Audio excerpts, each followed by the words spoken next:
Class 9th का chapter number 1 है number system और ये है पार्ट 3। पार्ट 1 में हमने 1.1 के एग्जाम्पल्स और उसका बेसिक पढ़ा था। पार्ट 2 में हमने एक्सरसाइज 1.1 स्टडी की। इसके बाद ये जो है पार्ट 3, इसमें हम स्टडी करेंगे 1.2 एक्सरसाइज से पहले का जो बेसिक है उसको। तो उस पार्ट में हमें बताया गया है कि इरेशनल नंबर्स क्या होते हैं। तो जानते हैं इरेशनल नंबर्स, ठीक है। देखिए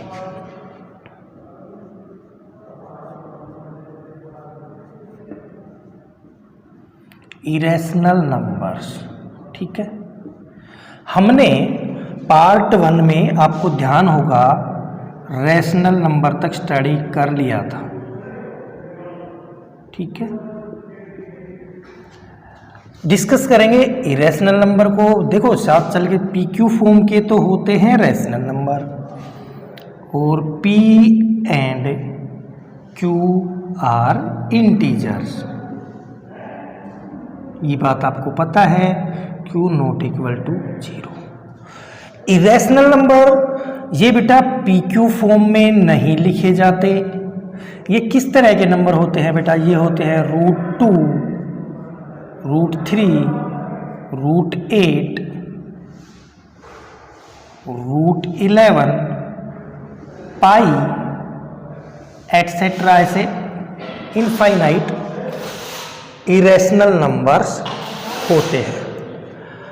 अब बेटा क्वेश्चन ये है कि आप इन नंबर्स को आइडेंटिफाई कैसे करेंगे, आप इन नंबर्स को पहचानेंगे कैसे? तो देखिए इरेशनल नंबर हम कैसे पता करेंगे कोई नंबर इरेशनल है या इरेशनल नहीं है। तो देखिए ये जो है, ये जो साइन है, ये स्क्वायर रूट का साइन है। अगर इसके अंदर कोई प्राइम नंबर हो, अगर बेटा स्क्वायर रूट के अंदर कोई प्राइम नंबर है तो बेटा ये एक इरेशनल नंबर होता है, ठीक है। प्राइम नंबर क्या होता है बेटा? प्राइम नंबर होता है, जैसे कोई नंबर है 2 और मैं कहता हूं ये नंबर प्राइम है। क्यों है? इसके फैक्टर करेंगे वो सिर्फ 2 होंगे, एक तो 1 और एक ये नंबर खुद। 1 तो सभी का फैक्टर होता है। तो बेटा प्राइम नंबर वो नंबर होता है जिसके 2 ही फैक्टर होते हैं, एक तो 1 और एक वो खुद। प्राइम नंबर 1 से बड़े होते हैं, सबसे छोटा प्राइम नंबर 2 होता है, ठीक है। तो ये प्राइम नंबर है। तो बेटा रूट के अंदर आपको प्राइम नंबर दिखेगा तो आप क्या कहोगे? वो नंबर कौन सा है? इरेशनल, ठीक है। फिर एक और तरीका है आइडेंटिफाई करने का। रूट के अंदर नॉन परफेक्ट स्क्वायर नंबर हो, नॉन परफेक्ट स्क्वायर नंबर। अब बेटा नॉन परफेक्ट स्क्वायर नंबर को समझने से पहले हमें क्या समझना पड़ेगा कि परफेक्ट स्क्वायर नंबर। तो बेटा आपने ये पढ़ा है पहले, √4 की वैल्यू कितनी होती है बेटा? 2। √9 की वैल्यू कितनी होती है? 3। √16 की वैल्यू कितनी होती है? 4। √25 की वैल्यू कितनी होती है? 5, ठीक है। अब जो इनके बीच के नंबर आए, जैसे √4 और √9 के बीच के नंबर क्या हैं? जैसे √5, √6, √7, √8। बेटा ये जो नंबर बीच के आ रहे हैं ना इनके, ये नॉन परफेक्ट स्क्वायर नंबर है। तो जब भी कभी आपको रूट के अंदर नॉन परफेक्ट स्क्वायर नंबर दिखेगा तो वो क्या होगा? इरेशनल होगा, ठीक है। अब ये तो रूट की बात हुई, ठीक है। अब कोई नंबर आपको डेसिमल में दिखे, देखो इस चैप्टर में ये बात आपको आगे बता रखी है, लेकिन ये बात मैं आपको पहले ही बता देता हूं कि रैशनल नंबर को और इरेशनल नंबर को, एक तो ये तरीका है पहचानने का, ठीक है। एक होता है डेसिमल में कैसे पहचाने। अगर नंबर किस में दे रखा हो बेटा? डेसिमल में, ठीक है। ये बात हम आगे भी डिस्कस करेंगे। तो बेटा डेसिमल में अब रैशनल नंबर को पहचानने के 2 तरीके हैं। देखो ये पॉइंट भी मैं आपको बता ही देता हूँ कि रैशनल नंबर को डेसिमल में कैसे पहचाने और इरेशनल को डेसिमल में कैसे पहचाने। तो बेटा रैशनल को आप इस तरह पहचानेंगे कि कोई नंबर लिखा जाए 3.6, पॉइंट के बाद नंबर देखो 6 है सिर्फ, और लिखा है 4.925, ठीक है। पॉइंट के बाद नंबर देखो 925 है, इसके बाद कोई नंबर नहीं है, यानी यहाँ पे ये नंबर खत्म हो जा रहा है। तो ये नंबर क्या हो गया, ये नंबर, अब ये दोनों नंबर यहाँ पे क्या है, रेशनल नंबर है बेटा, क्या है, रेशनल नंबर डेसिमल में। एक तो ये तरीका है। अब एक तरीका और, इस वाले तरीकों को हम बोलते हैं टर्मिनेटिंग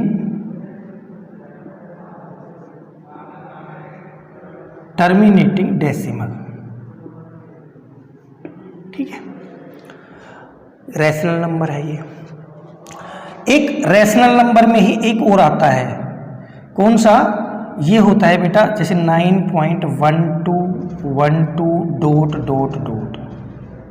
यानी 12 आ रहा है, 12 आ रहा है, फिर ... है, इसका मतलब है 9.12 बार, यानी आगे भी इसमें 12 ही आएगा, आगे भी 12 ही आएगा। कभी ख़त्म तो नहीं होगा ये, लेकिन हर बार इसमें 12 ही आएगा। यानी इसमें क्या होता है, इस टाइप के डेसिमल में नंबर रिपीट करते हैं, नंबर रिपीट करते हैं। जैसे एक और नंबर लीजिए, जैसे 84.357 ... ऐसे हो तो 357 रिपीट कर रहा है, 357 रिपीट कर रहा है, तो यानी 84.357 बार। डेसिमल खत्म हो गया, टर्मिनेटिंग डेसिमल। डेसिमल खत्म नहीं हुआ लेकिन नंबर रिपीट करने लग गए, तो वो क्या होता है बेटा, non terminating but repeating, non terminating but repeating decimal. ये तो इस प्रकार के डेसिमल आपको दिखे तो वो कौन सा नंबर होगा, रैशनल। और कल हमने जो पहले के वीडियो हैं पार्ट 1 में हमने रैशनल नंबर के बारे में स्टडी किया था, लेकिन वहाँ पे हमने डेसिमल का जिक्र नहीं किया था कि डेसिमल में हो तो कैसे आइडेंटिफाई करें। तो अब आप बता सकते हो कि डेसिमल में जब नंबर हो तो रैशनल उनको आप कैसे आइडेंटिफाई करोगे। तो जब नंबर डेसिमल के बाद ख़त्म हो जाएगा तो वो टर्मिनेटिंग डेसिमल होगा, और बेटा नंबर ख़त्म नहीं होगा तो वो क्या होगा, और रिपीट करेगा तो वो नंबर होगा बेटा non terminating but repeating decimal. बेटा इसके बाद अब back to the irrational number. Irrational number को पहचानने का मैंने अभी आपको बताया था, पहला तरीका है प्राइम नंबर हो रूट के अंदर, दूसरा तरीका है नॉन परफेक्ट स्क्वायर नंबर हो रूट के अंदर, और तीसरा क्या तरीका है कि वो नंबर डेसिमल में लिखा हो। अब बेटा वो नंबर डेसिमल में कैसे लिखा हो, ऐसे देखो वो नंबर डेसिमल में ऐसे होगा, जैसे 88 कुछ भी नंबर लिखो पहले, 86.120152725 ... एक और लिखता हूँ 713.12570312015 ... देखो ध्यान से, डेसिमल के बाद के नंबरों में यहाँ पे कोई पैटर्न नहीं बन रहा है कि जिससे पहले हम ये कह सकें कि ये नंबर रिपीट कर रहे हैं पेयर, जैसे यहाँ पे कर रहा था 1212 357 357 ... इस डेसिमल में और इस डेसिमल में आप ये नहीं बता सकते। और इस टाइप का जब डेसिमल आपको दिखेगा बेटा वो डेसिमल होगा इरेशनल नंबर। तो ये नंबर क्या हुआ बेटा यहाँ पे, इरेशनल नंबर। बेटा ये नंबर यहाँ पे क्या हुआ, इरेशनल नंबर। अब आपको पता लग गया कि रैशनल नंबर क्या होते हैं, इरेशनल नंबर क्या होते हैं, और उनको हम रिकॉग्नाइज कैसे करें, पहचाने कैसे कि ये रैशनल है और ये इरेशनल, ठीक है। तो ये था। अब बेटा हम बात करते हैं इसका जो एग्जाम्पल 2 और एग्जाम्पल 3 है। एग्जाम्पल 2 नहीं, एग्जाम्पल 2 नहीं है, एग्जाम्पल 3 और एग्जाम्पल 4 उसको देखते हैं। उससे पहले करते हैं इसको रफ। तो देखिए अब बेटा आपने इरेशनल नंबर को भी जान लिया, रैशनल नंबर को भी जान लिया, तो एग्जाम्पल 3 और 4 करने से पहले आप एक बात बताइए कि रियल नंबर क्या होते हैं। बेटा जो रैशनल नंबर होते हैं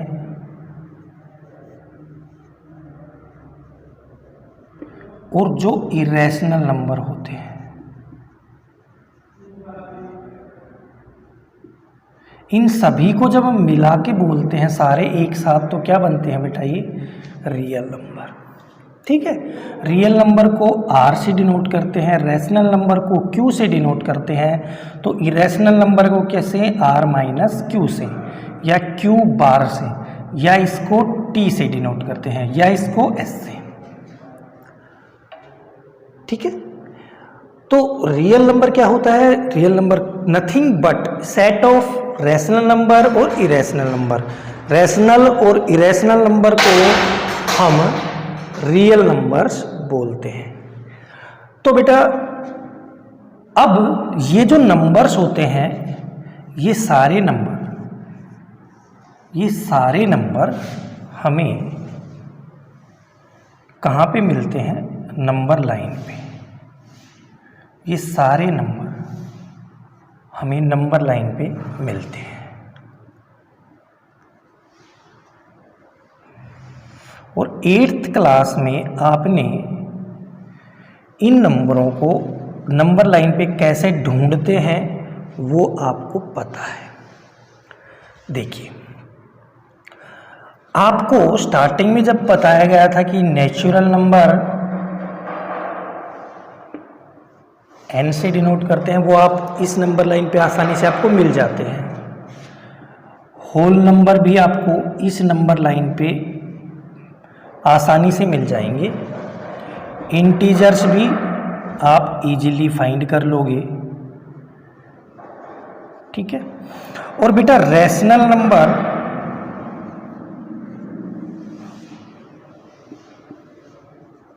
वो नंबर भी आप इस नंबर लाइन पे कैसे ढूंढते हैं, वो क्लास 8th में भी आपने जाना, और मैंने जो पहला पार्ट था उसमें मैंने बताया भी था कि रैशनल नंबर को कैसे आइडेंटिफाई करते हैं, कैसे उसको नंबर लाइन पे फाइंड करते हैं।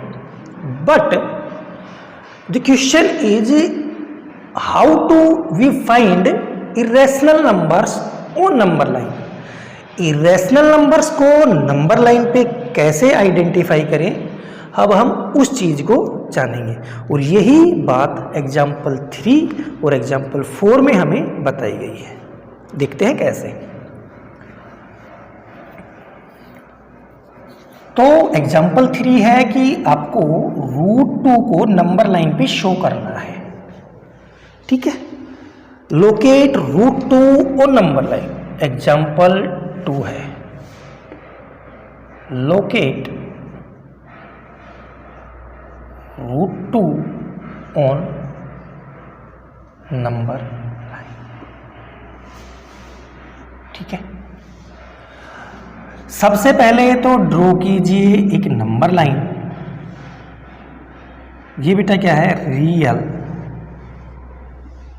Number line.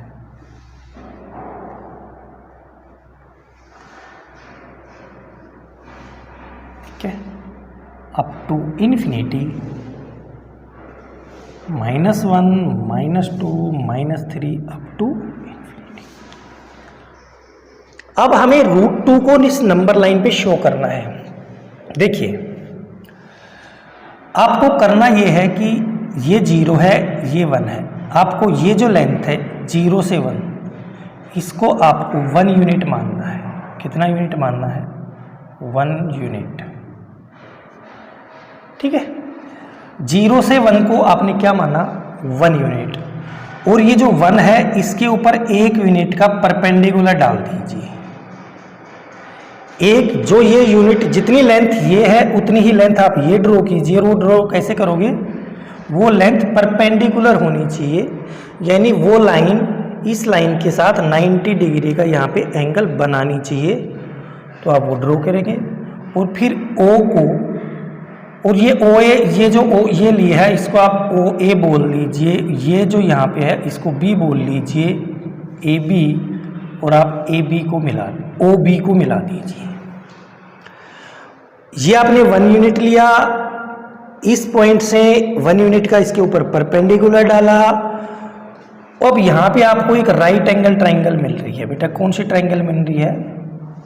Right angle triangle. इसका नेम क्या है? O A B. अब right angle triangle O A B में पाइथागोरस थ्योरम वो लगाएंगे। वो क्या कहती है कि बेटा जो ओ बी का स्क्वायर है वो किसके बराबर होता है?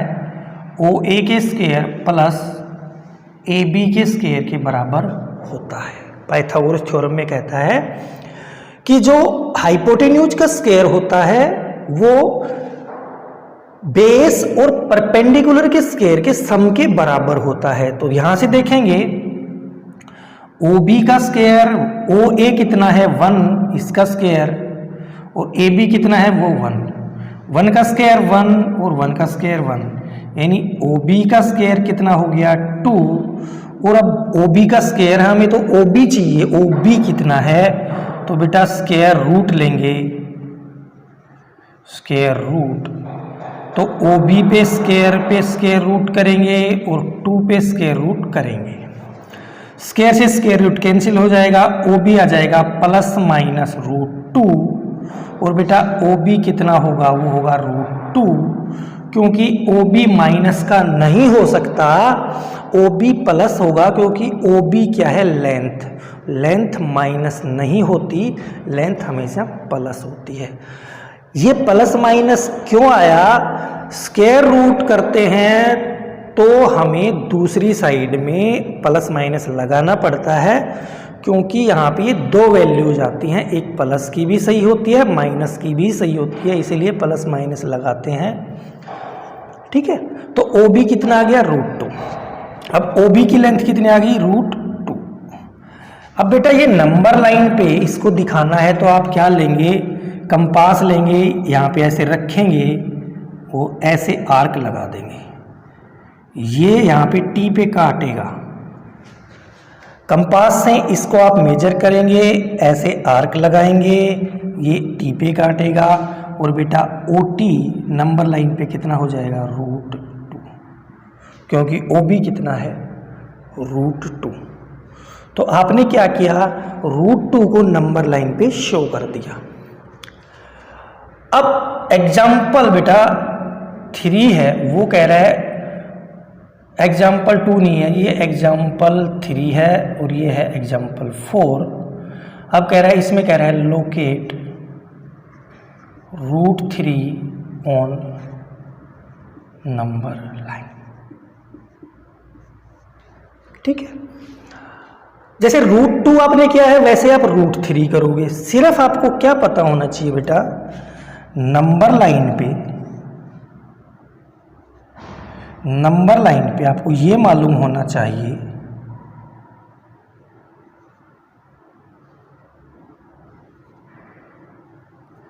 नंबर लाइन पे आपको ये पता होना चाहिए बेटा कि ये जो लेंथ हम लेंगे ना, ये लेंथ, जैसे ये लेंथ है, जैसे आप √n पद को डिनोट करना चाहते हो, √n को नंबर लाइन पे, कोई भी नंबर हो सकता है यहाँ पे, ठीक है ना, कोई भी नंबर का मतलब क्या है? ये माइनस का नहीं हो सकता, प्लस में कोई भी नंबर हो सकता है रूट के अंदर, क्योंकि रूट के अंदर माइनस का नंबर राइट नहीं करते।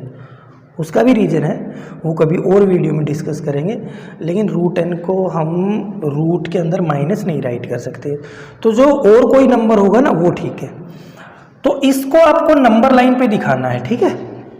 तो बेटा आपको ये पता होना चाहिए कि ये लेंथ है ना, ये लेंथ इससे एक कम हो n-1, ये आपको पता होना चाहिए कि ये √n-1 है। फिर आपको कोई दिक्कत नहीं होगी। अगर ये √n-1 आपको पता है तो बेटा आप 1 यूनिट का हमेशा परपेंडिकुलर डाल लेंगे और ये जो लेंथ आएगी हमेशा वो √n ही होगी। ये बेटा लेंथ हमेशा √n ही आएगी। अगर ये आपको पता है तो, ठीक है। जैसे अब √3 को आप कर रहे हो तो ये आपको इससे एक कम क्या होता है √2, तो बेटा आपको रूट ये पता होना चाहिए कि मान लो ये है ना O है और ये मान लो यहाँ तक है ना ये B है, OB है ना, ये √2 है, एक कम हो गया ना √3 से, √2 एक कम √2। अब ये पता है √2 तो ये आप 1 यूनिट डाल लोगे, परपेंडिकुलर कितना 1 यूनिट।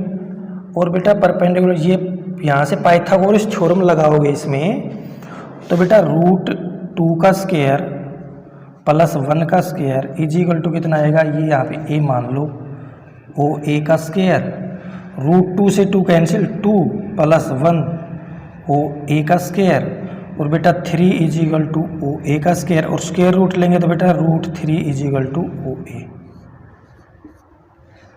कोई भी नंबर आप नंबर लाइन पे रिप्रेजेंट इरेशनल नंबर को ढूंढेंगे तो उससे पहले का आपको पता होना चाहिए। अगर n को ढूंढना है तो √n-1 पता होना चाहिए, फिर आप किसी भी नंबर को नंबर लाइन पे इजीली रिप्रेजेंट कर सकते हो और फाइंड कर सकते हो कि वेयर ये √n इज प्रेजेंटेड, कहाँ पे वो मौजूद है। तो बेटा ये था इंट्रोडक्शन पार्ट इसका एक्सरसाइज 1.2 का। अगले पार्ट में पार्ट 4 में हम एक्सरसाइज 1.2 को सोल्व करेंगे। तब तक आप इस वीडियो को देखिए, समझिए और इन चीज़ों को नोट कीजिए।